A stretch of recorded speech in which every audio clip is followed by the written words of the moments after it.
أعوذ بالله من الشيطان الرجيم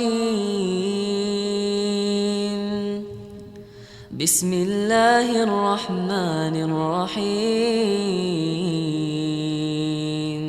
Anda menemukan golongan orang beriman tapi perbuatannya merusak, dan yang berbahaya merusak keislaman dirinya dan orang lain. Saya ambil contoh begini, orang ingin mulai tampil baik ya dengan nilai keislamannya. Dia mulai tahajud, dia mulai puasa, dia mulai ingin konsisten untuk bersedekah, dia mulai ingin menghafal Quran. Tiba-tiba datang seseorang berkata, saya beriman, saya mukmin, saya muslim, tapi menyoal itu semua.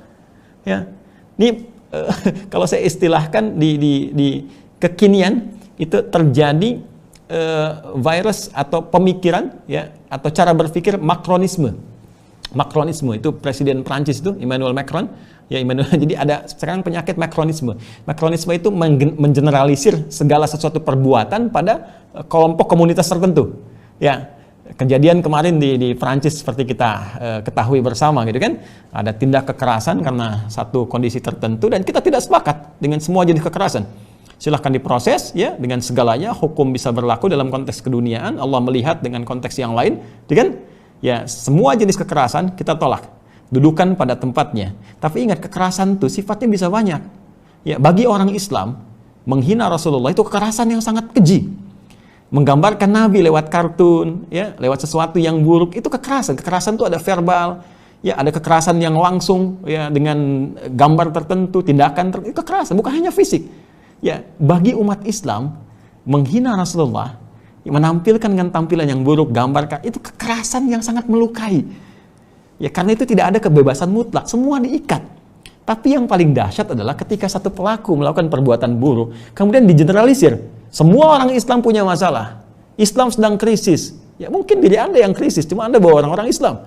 Ya. Nah, ini yang jadi persoalan. Jadi kalau pecinya itu nggak masuk ke kepala, jangan pernah disoal kepala, jangan potong kepalanya. Pecinya yang diperbaiki. Ya. Saya beri gambaran gini, ini dalam konteks kita memberikan argumentasi ya, berpikir yang benar gitu. Jadi kalau ada satu itu salah, jangan semua generalisir. Maka jadi sesuatu cara berpikir yang keliru. Anda bisa kebayang nggak begini? Ada kampus di Indonesia, kita ambil satu kampus besar misalnya X, ya ada oknum di dalamnya korupsi. Apa Anda katakan semua anak kampus itu koruptor? Ya, saya ambil contoh yang lain. Ada satu orang Prancis warga negara dulu, dan tidak semua orang Prancis seperti ini. Ini yang membedakan kita dengan penyakit Macronisme tadi. Ada seorang Prancis, dia memenggal 305 masa depan anak kecil. Ya, seorang pedofil.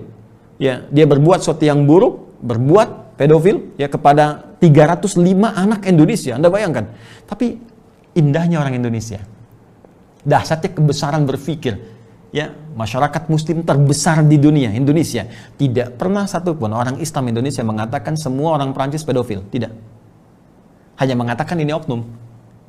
Silahkan tindak dengan hukum yang berlaku. Padahal dia telah memenggal 305 masa depan anak-anak itu untuk dewasanya.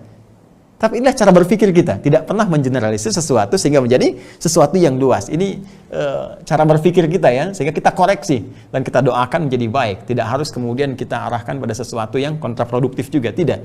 Bagi teman-temanku sekalian, saudara-saudariku yang dari Paris, dari Prancis, sekitaran yang ada di Indonesia, Anda semua diterima dengan baik. Insya Allah kita jadi teman yang baik, ya, bersahabat dengan baik. Tidak ada hal yang menghambat kita untuk berbuat buruk dalam kehidupan. Saya pun pernah ke Paris dan alhamdulillah kita bisa berbaur dalam kebaikan. Saya yakin kita semua baik, hanya kesalahan berpikir itu kita luruskan.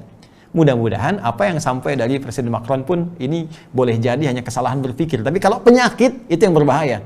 Makanya itu yang saya sebut dengan Macronisme. Kalau itu jadi penyakit, ya, jadi sesuatu paham yang mesti kita perbaiki sehingga tidak menimbulkan kekerasan baru yang muncul di lingkungan masyarakat.